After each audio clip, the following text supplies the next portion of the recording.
खुदा को पुकारा अली आ गए, जब अली आ गए जिंदगी आ गई। जब खुदा को पुकारा अली आ गए। शैतानिर्रजीम बिस्मिल्लाहिर्रहमानिर्रहीम।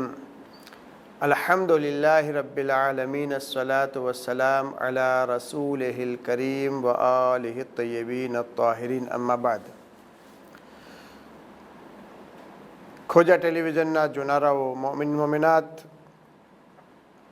બચ્ચાઓ, બુઝુર્ગો, મા બહેનો, ભાઈઓ, ખાસ કરીને નવયુવાન ભાઈઓ, આજના ખુશીના પ્રસંગે એટલે કે ઈદે મુબાહિલા 24 ઝિલહજ ઈસાઈઓ ઉપર મુસલમાનોની અને ખાસ કરીને અહેલે બૈત અલૈહિસ્સલામની મોટી જીતની ખુશાલી આપ સૌને મુબારકબાદી પેશ કરવામાં આવે છે અને વારિસે રસૂલ, વારિસે અહેલે બૈત, ઇમામે વક્ત હઝરત મહેદી અજ્જલલ્લાહુ તાલા ફરજહુ શરીફને પણ ખાસ મુબારકબાદી પેશ કરવામાં આવી રહી છે. ઈદે મુબાહિલા શા માટે આપણે ઈદ મનાવી રહ્યા છીએ?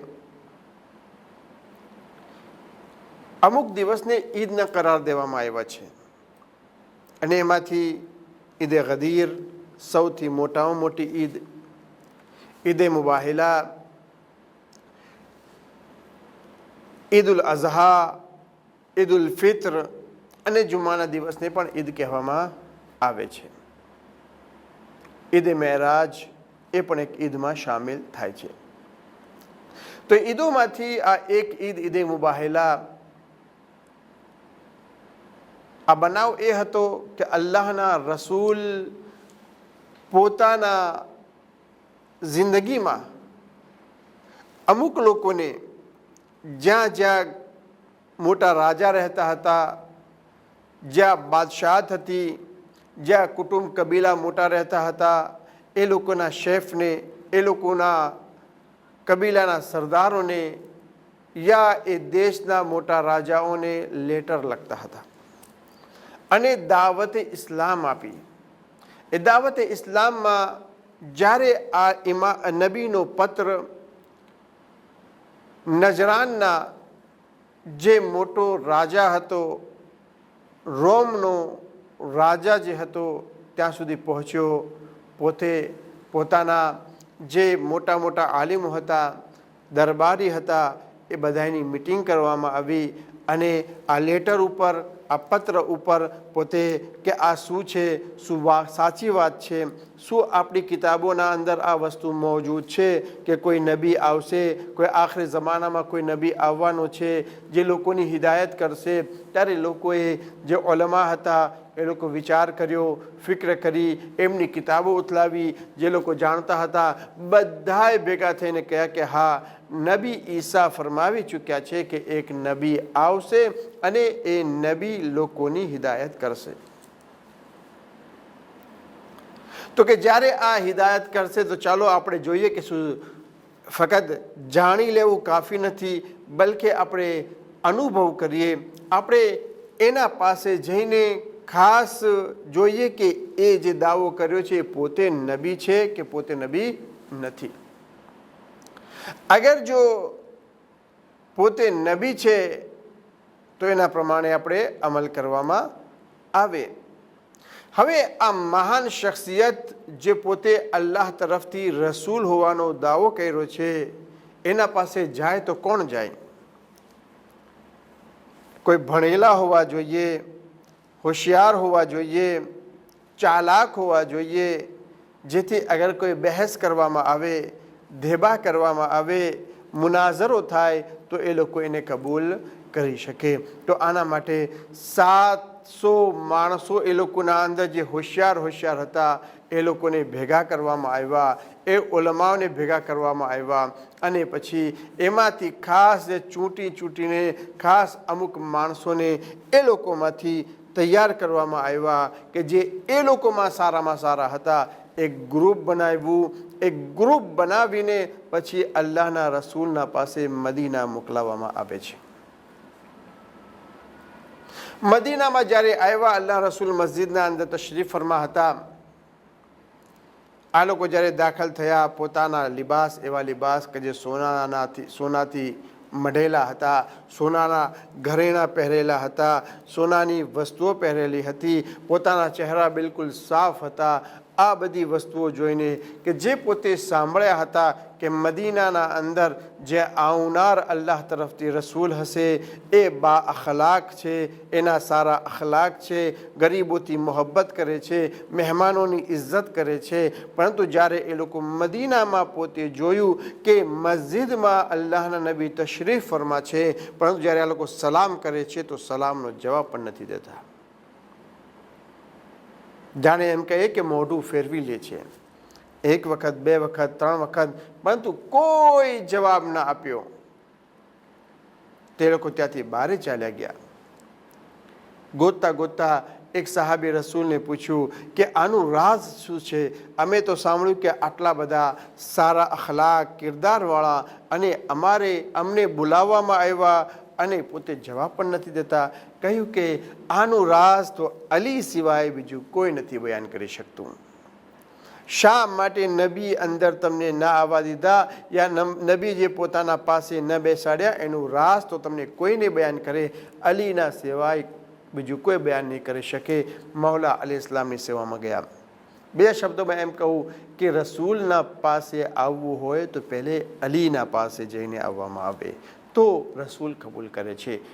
ઇમામ અલી અલૈહિસ્સલામ એમને કહ્યું કે તમે આ તમારો લિબાસ, તમારી આ શોભા, ઘરેણાં, દમક ચમક, તમારી આ બધી દુનિયાની વસ્તુઓ, કિંમતી લિબાસ, આ બધું કાઢીને એક નોર્મલ સાદા લિબાસ પહેરીને આવો તો રસૂલ તમને રજા આપશે. ઇમામ અલી અલૈહિસ્સલામના કહેવા પ્રમાણે જ્યારે એ લોકો પોતાને સાદા તરીકેથી બનાવવામાં આવ્યા, સાદા તરીકેથી પોતે આવ્યા, તો હવે એ જ રસૂલ જે પહેલે મોઢું ફેરવી લીધું હતું એ જ ઇસ્તેકબાલ કરે છે, એ લોકોનું માનપાન આપે છે, એ લોકો સાથે બેસીને વાતો કરે છે. અમુક દિવસ સુધી વાતચીત થતી રહી અને કુરાન મજીદની આયત આવી. આ લોકો જ્યારે કાંઈ ના માન્યા, એ લોકો એ જ કહેતા હતા કે ઈસા ઇબ્નુલ્લાહ છે, અલ્લાહના દીકરા છે.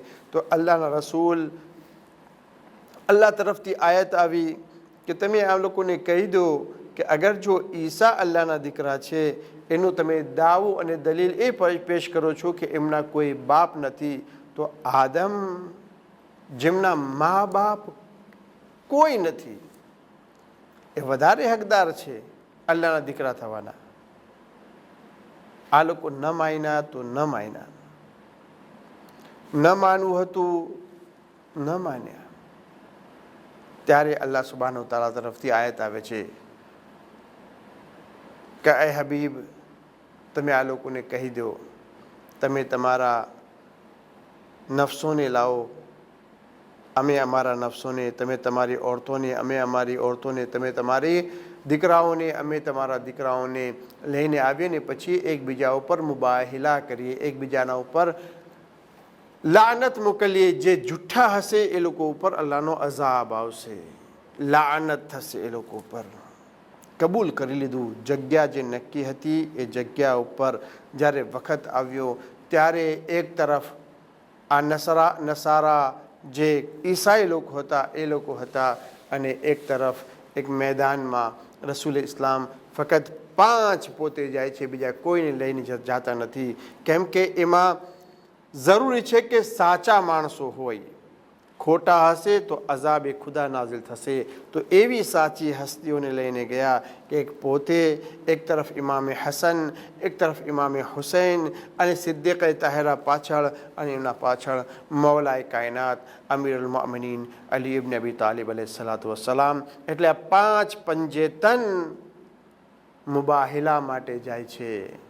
અલ્લાહથી ફરમાવે છે, એ મારા અલ્લાહ, હા ઉલાએ અહલો બૈતી, આ મારા અહેલે બૈત છે. આ મારા અહેલે બૈત છે. ઇન્નમા યુરિદુલ્લાહુ લિયુઝહિબા અનકુમુર રિજ્સા અહલલ બૈત વયુતahhirakum તત્હીરા. હાથને બુલંદ કરવાની તૈયારી હતી. નસારાનો એક મોટો જે આલિમ વધારે ભણેલો ગણેલો હતો કહે છે કે હું જોઈ રહ્યો છું, અગર જો હમણાં બદદુઆ માટે હાથ બુલંદ કરીને જો બદદુઆ કરશે,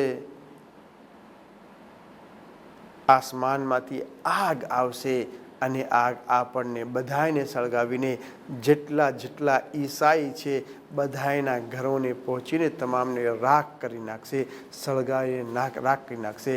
રસૂલ ઇસ્લામની વાતોને પછી એ લોકો કબૂલ કર્યા, મુસલમાન ન થયા, પરંતુ એ લોકો જે રસૂલ ખુદા તરફથી જઝિયો ટેક્સ જે નક્કી કર્યું હતું તે દેવા માટે તૈયાર થયા. આ છે મુબાહિલા. ઈસાઈઓ માટે ઈસાઈઓના મુકાબલામાં પંજતને પાકની ખુલ્લામાં ખુલ્લી મોટી જીત, અને એ માટે આપણે બનાવી રહ્યા છે. તો આ મુબાહિલાથી આપણો દર્શ એ જ લેવાનો છે કે એ મુબાહિલામાં એ લોકો જે હાર્યા હતા આજ સુધી એ લોકોને હજમ થયું નથી, અને મુસલમાનના ખિલાફ અલગ અલગ સાજિશો કરતા રહે છે. આપણે બચવાનું છે, અને આપણે જેમ અહેલે બેત અલૈહિ સલામ પોતાનો કિરદાર અદા કર્યો હતો, આજે પણ આપણે આપણો કિરદાર એમના મોહિબ હોવાના લીધે અદા કરવાનો છે. અલ્લાહ સુબ્હાનહુ તઆલા આપણા ઇલ્મ મારિફતમાં વધારો ફરમાવે અને દુનિયાને આખિરતમાં કામયાબી અતા ફરમાવે. વસલ્લલ્લાહુ અલા મુહમ્મદ વ આલિહિ તાહિરીન.